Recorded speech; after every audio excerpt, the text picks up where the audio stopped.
إن الحمد لله نعمده ونستعينه ونستغفره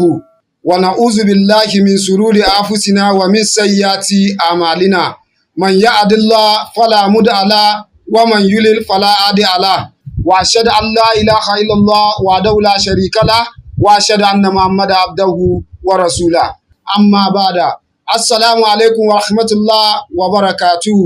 sunana Alhaji Abdulwadud mai taimako wanda ake mun lakafi da matawallan jijiya yanzu kuma sarkin masu maganin gargajiya na Yarbawa na Mobi Emirate Council. Na farko zan muku bayani akan matsalolin da ya danganta sihiri. Sihiri wani abu ne wanda ake amfani da aljani a cutar da ɗan adam. Ta hanyar sihiri ana iya ma mace sihiri wala mace ko namiji ya ga yana mafarke kamar mafarkin ruwa, mafarkin shanu, mafarkin maciji, ko ya ga yana sana'a baya samun ci gaba ko matsalan rariyan hannu. Idan kina fama da wannan matsalan ko kana fama da wannan matsalan ba barin cuta a jiki ana jin kunya. Manzon Allah sallallahu alaihi wasallam yace tadawan ibadallah, ku nemi magani ya ku bayin Allah, fa inna Allah, saboda Allah da kanshi lam yada da'an bai zai so kan bawa wani cuta ba ila man anzalallahu dawa, sai ya fara sokar da maganinsa. Gaira da'in wahid aw isnain,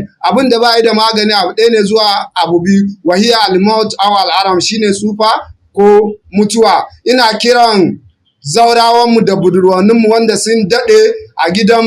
iyaye ba su samu biyan ba su samu mijin aure ba, insha Allah tare da mu mun zo da taimako kala-kala wanda in muka bada ana samun biyan